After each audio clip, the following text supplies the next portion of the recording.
sa lipunan, sabay nating tutukton. Mula sa kalsada hanggang sa online eksena, mga kwentong pinag-uusapan, binibigyang linaw na. Makinig, magtanong, huwag matakot, dito ang usapan, malinaw at tapat.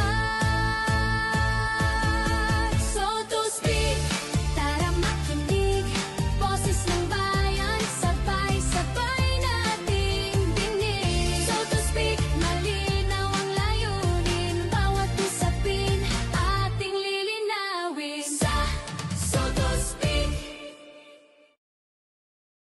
Magandang araw, magandang gabi, saan man kayo nanonood o nakikinig. Ito ang So to Speak, kung saan ang punot dulo ng bawat usapin ay ating lilinawin. Ako si Sonia P. Soto.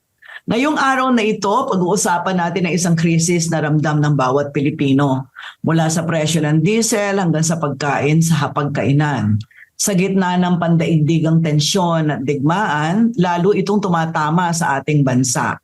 At higit sa lahat, may ibang tama din yan sa gitnang Luzon na nagsusupply ng pagkain na kailangan ng Metro Manila at ng mismong rehiyon. DJ, maraming salamat at nagpaunlak ka sa aming invitation sa iyo ngayong araw na ito. Maraming salamat at karangalan ko po ang maging guest sa So to Speak. DJ, simulan natin sa big picture. Sa usapin ng geopolitics, no? Ano ang direktang epekto nito sa Pilipinas sa kasalukuyan? Tayo po ay yung tinatawag natin na multipolar world. Ngayon po, meron na pong mga bloke ng mga bansa at nagsasama-sama sila katulad ng tinatawag natin na BRICS. So, nandun po tayo sa isang sitwasyon na hindi isa lang ang dominante. Ang problema po, hindi po matanggap. So ang sinasabi mo, ang inyong assertion ngayon, hindi na ito kamukha nung kabataan namin. For example, nung unang panahon, no, yung US, sila yung mga pinakamakapangyarihan, no, na nag-isang superpower na lang siya. Tama ba? Hindi na ganon. Yun ang ibig mong sabihin. Pero hindi Opo. matanggap ito ng US. Opo, Okay. ikaw yung dating pinakamalakas, tapos parang umabot sa punto na yung mga dating katapat mo lang or iniisip mong mas mababa sa'yo, halimbawa yung Russia, halimbawa yung China, mas malaki na yung impluwensya nila pagdating sa larangan ng ekonomiya, halimbawa, at sa mga ilang mga regiyon, yung mga mas maganda na yung mga relasyon nila sa ilang pang mga bansa. As relative naman sa sayo bilang Estados Unidos sa ngayon. Kanina nabanggit mo nga no na multipolar world na, wala nang nag-iisang superpower, 'di ba? Ano ang implikasyon nito para sa Pilipinas? Anong ibig sabihin nito? Mas may pagkakataon ba tayo o mas delikado pa ang posisyon natin ngayon kumpara sa dati? Iniisip po natin na dahil multipolar na, dapat mas madami ang oportunidad ng Pilipinas. Kasi hindi na lamang limitado sa Estados Unidos ang pwede nating maka-alyansa, makausap. Unfortunately, hindi po ganun ang nagiging diskarte ng ating foreign policy at this point. No, mas nagkakaroon po tayo ng hapay or killing sa Estados Unidos at this point. Sa katunayan nga po, sa dami ng pinasok nating security agreements, arrangements sa kanya ay marami na pong mga areas na open sa foreign military troops at di lang po sa United States.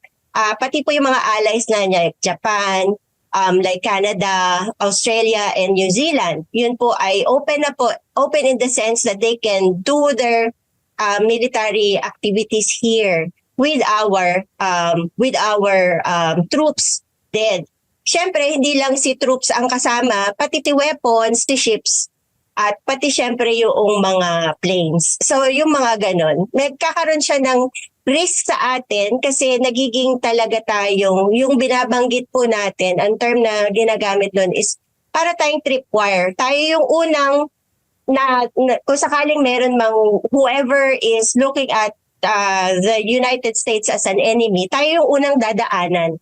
Ay yung una dahil parang tripwire, pag na-trigger mo yung trap, sa'yo ang unang salvo ng ano pa mang unfortunate na mangyayari. Yun yung itsura natin at this point. Yung nagiging kalugaran natin at this point para sa Asia Pacifico. Kasi po, pag tiningnan natin, tayo napapaligiran, ang China ay napapaligiran ng bases ng Estados Unidos, part po tayo ng network na yon. Pero ang nasa atin ay yung tinatawag nilang rotational na parang permanent.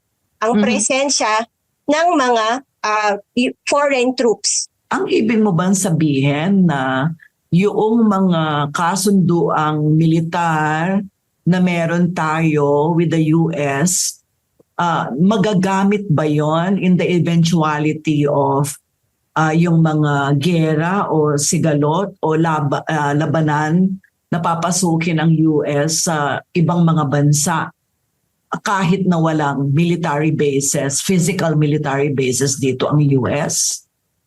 Opo, pero gusto ko, before I answer that very quickly, I would just like to explain. Meron po tayong 3 tipo ng base. Yung alam natin, yung Subic and Clark, yun ho yung permanent base na tinatawag.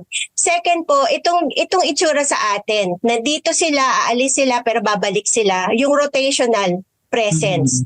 Katulad natin, yung itsura sa Australia. Ganun na itsura sa Australia ng US forces. Ang sinasabi ko po, it doesn't mean na they have to own the space. It just happens to na kaya nilang gamitin. And tulad po nung nangyayari, the month prior at nakita natin sa Iran, pinull out ng United States ang military assets niya from Asia Pacific, from Europe, papunta ng Iran kasi naubos na niya eh. So halimbawa, nag-uusap tayo sa missile systems na pinull out niya sa South Korea nang hindi nila kinakailangan tanungin ang South Korea na siya nga pala, itong missile system na to, nilagay natin yan para sa seguridad nyo. Wala nang ganong tanong. Kasi iniisip ng US, amin naman yan, kukunin na namin yan, kailangan namin yan para sa pagharap namin sa Iran. I think March 3 yon, inassure tayo ng ating Armed Forces of the Philippines na hindi tayo pa nasasangkot. Pero because we are part of that network of agreements and that network of military force projection na tinatawag, hindi po natin masabi 100% na tayo ay hindi mai-involve. Sa katunayan nga po, tuloy-tuloy yung sinasabi nilang ammunition depot project sa atin. Diyan lang po sa Subic. So are you saying na hanggang sa kasalukuyan, wala pa tayong masasabing sarili nating direksyon? Ang Iran ba, hindi pa tayo tinitignan na kalaban ngayon? Kung tama po ang recall ko, ang headline sa Inquirer was, kinote yata yung ating presidente and the quote was, pakiconsider kami na non-hostile na country. The fact na kailangan niyang i-emphasize na hindi kami hostile, tingin ko, kailangan niya sabihin yan kasi it is known that we are an ally of the United States. And if you would remember, lumabas din yun sa news na nagkaroon ng attack na umabot sa Diego Garcia, which is very near us. Kumbaga nandito na siya sa neighborhood natin, nasa malapit sa Australia yung Diego Garcia. Para sa mga tagapakinig natin tsaka nanonood sa atin. So para lang sabihin niya na hindi kami, ayaw namin makisangkot dyan, gusto namin ng diplomasya, and therefore gusto namin makipag-usap para nga palusutin yung ating supplies para sa Pilipinas. Sinabi niya na hindi tayo hostile. Pero hindi ba niya rin kinailangan na sabihin yon dahil sa iba pang mga dahilan tulad halimbawa ng milyong-milyong mga Pilipino na nasa Middle East na hindi naman niya kayang bigyan ng trabaho dito at siya ang isa sa pangunahin kundi man pangunahing tagapagdala ng remittance o ng pondo ng pera dito sa Pilipinas na kung saan nakasandal ang mismong ekonomiya natin sa mga remittances na ito. Yes po, you're correct. So we are looking at 20% na more or less ng ating mga remittances coming from the Middle East, no, at this point. So I think nasa top 3 ang Middle East sa pinakamarami natin ng mga Filipinos abroad, number one pa rin po yung North America. I agree dun sa point na yan kasi kailangan niya rin talagang ipakita na he's doing something para po i-resolve yung skyrocketing na oil prices natin, at alam natin when the oil prices ay nagsisipagtaas, nagkakaroon po ng domino effect sa iba pa, sa pagkain, sa pamasahe, and syempre ang punot dulo po niyan ay sa kabuhayan ng mamayan na talagang lalo naghihirap. Ang tanong kasi, bakit ba pag may global tension, ang local reality natin ay parang ang ending palaging ang laki-laki ng epekto sa atin. Bakit ba ganun ang ating sitwasyon? Palagi tayong immediately affected. In fact, nakita ko sa mga datos na tayo yata yung may pinakamataas na presyo ng diesel. Tama ba yun? Opo, tayo po above the Asian nations ay most vulnerable, kasama po natin yung Thailand, na most vulnerable sa ganitong mga price shocks. Tabagin na lang po natin na ganun. Katulad na nangyari noong Russia-Ukraine war 4 years ago, naramdaman din natin yung talagang impact sa ating oil, no?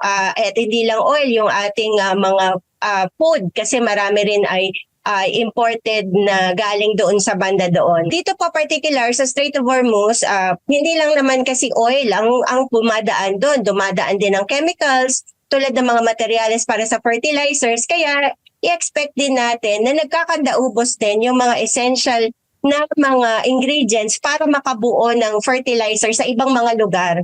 Kasi nagkukulang-kulang, hindi makapagbigay ng supply. So, mahirap po yun para sa atin dahil nga halimbawa wala tayong sa usapin ng oil, wala naman tayong sapat na oil reserves. Paano naman yun? We are 90% dependent sa imported. At the same time, it's fortunate na although meron tayong renewables, parang nasa 25% pa lang yan, at parang tinitingnan pa nga ng ating bansa na babalik tayo, tataasan pa natin yung porsyento para sa coal. Which is of course, syempre, kailangan pa rin ng gas. Kumbaga para i-burn siya, no? So kumbaga meron talaga tayo mga inputs na imported. Ang reliance natin, hindi pa natin nasosolve at parang medyo mabagal tayong masolve na maging self-reliant at independently capable to produce those things, no? Kaugnay din naman nung acting, of course, yung fertilizer, di lalo ng lahat yun ay imported. So makikita rin naman natin yun sa prices sa kasalukuyan, 2,000 to 3,000 plus na ang itinaas ng mga inputs nila. Kung yung sa mga mangingisda naman, nahihirapan sila sa, I think ang numbers ay nagre-range sa 20% to 30% ang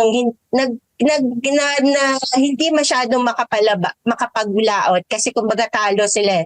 Talo sila sa iuuwi nila kesa doon sa ikakarga nilang gasolina doon sa kanilang mga boats.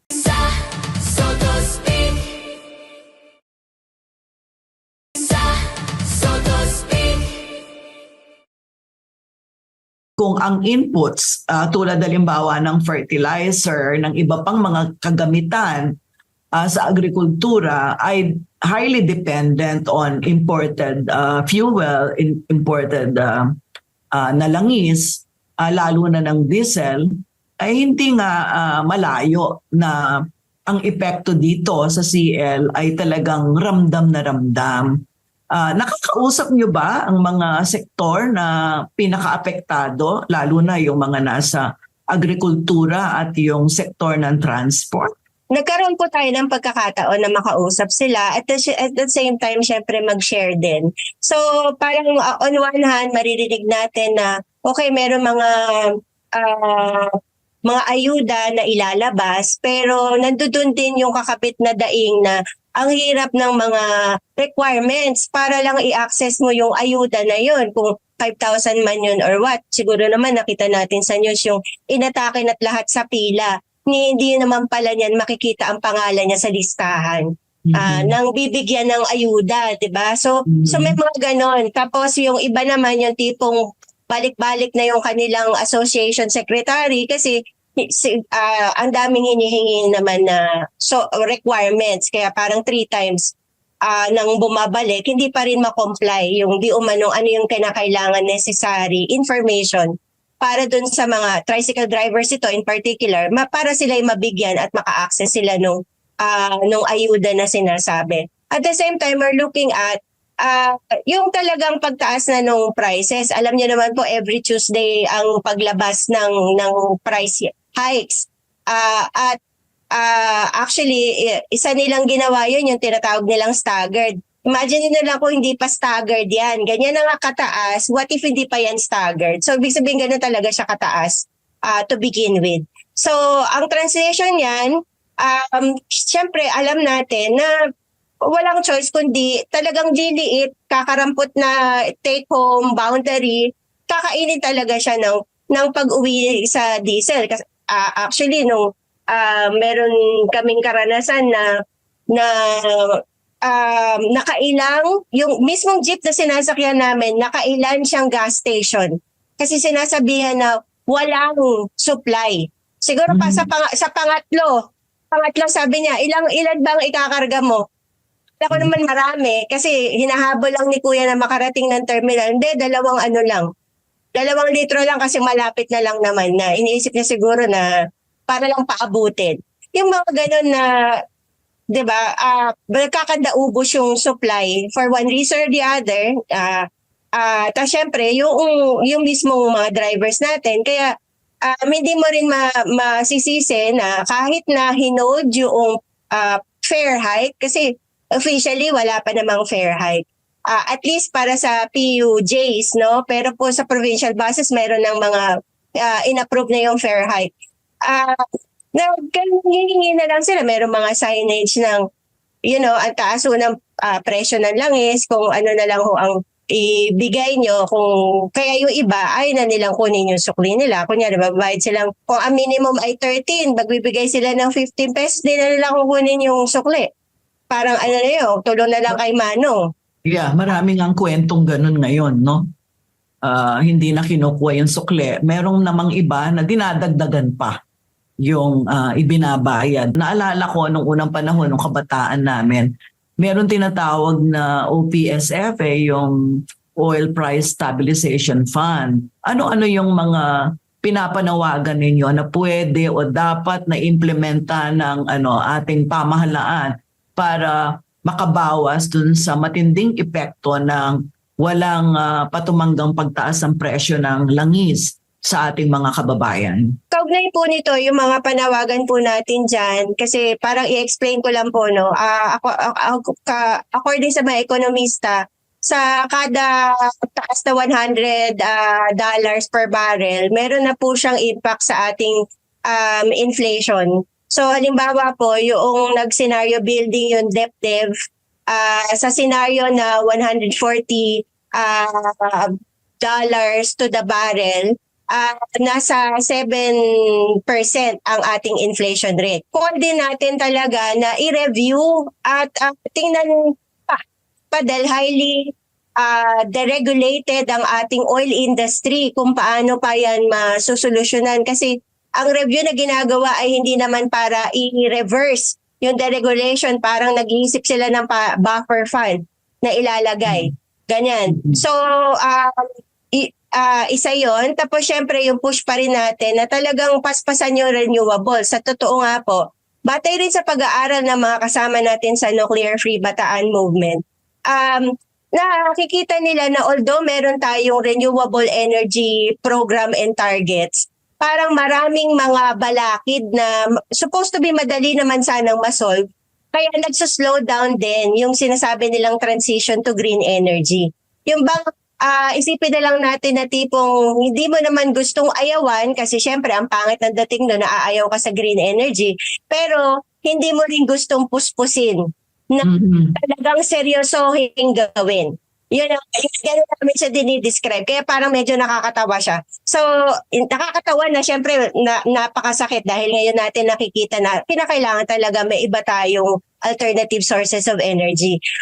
Yung iba pa po niyan ay bukod sa ayuda din, At of course, pag-monitor ng paano ba talaga pinapatupad yung mga sinasabi nilang ayuda sa baba. Kasi nga, samot-sari yung mga report na parang bumadaan sa butas ng karayom yung mga kababayan natin para lang i-access ito, no? At of course, hindi natin maaalis na kung sino ang malapit sa kusina, lalo na sa local government, yun yung medyo nauuna-una sa pila. Kumbaga, meron pang mga ganon na medyo nahihirapan tayo. Siyempre, gusto rin natin ipanawagan na i-consider na magbigay talaga ng substantial na support sa ating agricultural sector. Kasi ang binibigay nila ngayon is parang one time lang. Kaya nating supportan yung ating agricultural sector at this point, in this essential time, sana. And of course, yung paano naman yung ating mga OFWs. Hindi naman porket ayaw na nilang bumalik at sa katunayan, ewan ko kung na-monitor ng mga kababayan natin, panay-panay na napapamalitang namamatay dun sa bombahan, panay na sa Israel, panay babae. Mga caregivers yan yung mga kababaihan. Caregivers o kaya doon na nakapag-asawa, so doon na sila nagstay. I mean, it's really sad, 'di ba? Na parang titiisin nila yung gera, bombahan doon if only para lang makapag-uwi ng kahit magkano para sa pamilya nila dito sa Pilipinas. Yes. Oo, kasi syempre kung uuwi sila dito, ang katwiran nga nila parang survival mode din, di ba? Hindi nga nila alam kung mamamatay daw sila ng dilat dahil sa problema ng kahirapan dito. So to speak. So to speak. Ngayon naman, pag-usapan natin, parang may paglalapa ng problema ng mga alitan o labanan sa pagitan ng mga paksyon ng mga elitistang o political elite, no? Dito sa ating bansa. Itong usapin ng impeachment, itong usapin ng mga pagpapanagot sa mga nagkasala dito sa tinatawag na flood control scam, yung mga corruption na ganyan. Ano yung pagsusuri dito? Ano ang inyong tingin na dapat gawin nitong mga political elites, nitong mga nanunungkulan sa ating bansa? Kadalasan yung mga ganitong mga hidwaan between na namang yung mga paksyon na yan, ang nagiging epekto sa tao yung parang they sit back and just watch. Hindi na sila makikialam kasi lalo silang nalilito, hindi naman nga nakakatulong. At the same time, hindi naman natin makakaila na of course, ito yung panahon na gusto nilang palaparin ang kanilang papel. Siyempre, malapit na ang 2028. So siyempre, yung recall sa mamamayan, kinakailangan yan, lalo na kung meron pa silang mga natitirang ambisyon. At of course, hindi rin nawawala kung maaari nilang ma-weaponize, ika nga, gamitin na natin yung word na yun, yung mga scandals against their political opponents. No? Kaya in that sense, hindi rin nagiging neutral yung yung halimbawa, yung flood control, totoo talagang ninakawan ng mamamayan. Sa katunayan nga, kung kaya lang ipasauli yun, baka kakayanin natin na gawing net zero ang buong Pilipinas kung maisauli lang yung limpak-limpak na nanakaw na nawala dahil sa ghost projects. Pero hindi nandoon nandoon sa paghahabol dun sa mga personalities at political revenge ika nga. So lalo siyang hindi siya nakakatulong at the same time lalong dumidistansya yung mamamayan. Sa ganung kalagayan, lalong tuloy na mamayagpag kasi ang kailangan lalo na is yung political agency ng tao. Kailangan ng boses ng tao na sabihin, hindi dapat ang marami tayong problema, totoo, importante din yan, pero kumbaga, ano yung priority natin at this point? Paano ba ang galaw? Hindi kailangan yung mga band-aid. Hindi namin kailangan yung pictorial. Punta kayo dito, distribute, hindi ganun ngayon. Kailangan ng actual na paano isusolusyonan kasi hindi pa ina-announce, no? Pero lumabas na magtataas ng energy bills. So, it's just a matter of time. Ang description nila, this can be worse than the pandemic, yung tipong aabutin natin. So, hintayin natin yung rotational brownout? Hintayin ba natin yun pag talaga naubos-ubos na tayo? Pero at the same time, gusto ko ring sabihin na of course nagkakaroon din ng opportunity. Opportunity para sa ibang mga boses na marinig. Para naman sa ibang mga perspektiba na lumitaw at maibahagi sa mamamayan na magkakaroon ng alternatives kasi lalong nagiging highlighted na they're cut from the same cloth. Ika nga, para bang wala talagang totoong pagpipilian sa mga ito. And therefore, nagkakaroon ng opportunities, organizations like us to say na, kung ayaw na pala natin ng the old way of doing things, i-consider natin, a new way of doing things. Tao naman ang unahin natin at this point. That's a good point, no? Ngayon naman, gusto kong tanungin ka, kung ganito ang mga nangyayari, kung masyadong palagi at paulit-ulit na we are blaming yung crisis internally sa ating bansa sa mga external factors, hindi na ba nagpapakita ito na ang mismong problema ay yung fundamentals, yung economic fundamentals natin, yung mismong struktura ng ekonomiya at yung klase ng pamamahala na meron tayo dito sa ating bansa. Yes, ma'am. I agree completely na this is not a superficial problem. This is a very deep-seated and long-standing problem kasi iba ang orientation ng ating system. It is not geared para i-cater talaga yung the bulk ng mamamayan which is mahihirap o kaya disadvantage o kaya middle class. Mas talagang oriented siya to cater dun sa mga tinatawag natin na elites. Especially at this point na kitang-kita natin ngayon, halimbawa yung example natin ng bagyo. Kahit na tumama yung bagyo, always merong mga section ng mamamayan sa ating lipunan na madaling makakabangon. Pero meron, 'di ba, na kumbaga, hindi talaga mahihirapan silang i-rebuild yung kanilang barong-barong, paano, mahihirapan silang i-recover kung no work, no pay sila, yung mga in-absent nila dahil sila nagre-repair ng kanilang mga kabahayan, etc. Paano yun? Hindi sila agad nakaka-recover. So, syempre, ang point natin, kahit na the same, ang event, like the bagyo or the sunog or earthquake at iba pa, iba ang tama sapagkat magkaiba yung estado sa buhay.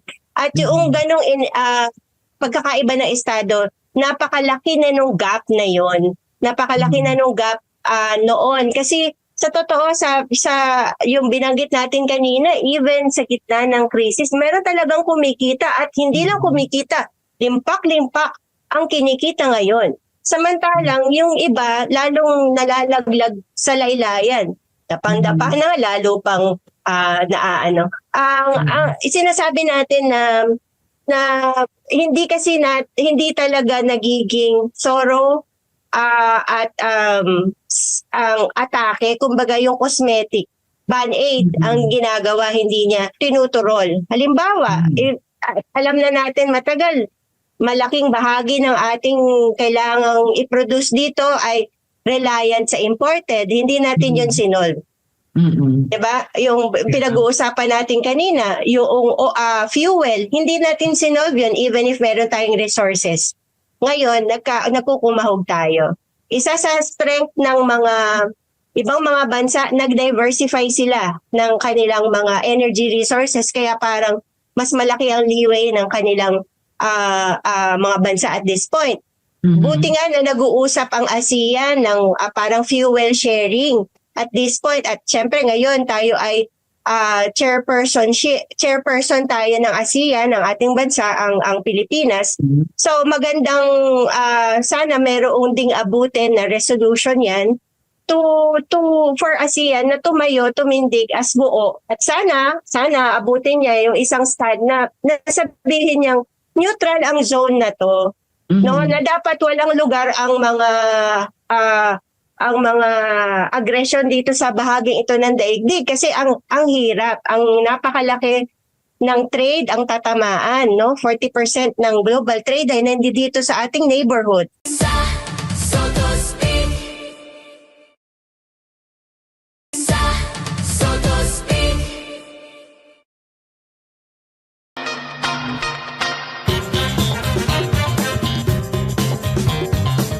Bago tayo magtapos, DJ, balikan lang natin yung buong usapan. Meron kasi ditong segment, ang so to speak, na tinatawag naming quick takes. No? So meron na akong mga itatanong sa iyo na ilang mga tanong at sagutin mo lang ito ng diretsyo. Sa isang linya, DJ, paano nagiging problema ng Pilipino ang digmaan na nangyayari sa labas ng bansa?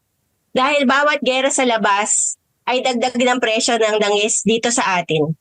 Kaya ramdam agad sa jeep, sa palengke at sa hapagkainan. Nasaan ang Pilipinas sa gitna ng global tension? Nakikinabang ba tayo o hindi? Mas madalas, tayo'y nadadamay. Sa pool ang ating OFW, sa pool ang presyo ng ating bilihin, sa pool ang kabuhayan ng ating pamilya. Bakit ang ending ng lahat ng ito ay pagtaas ang presyo ng diesel, pagkain at bilihin?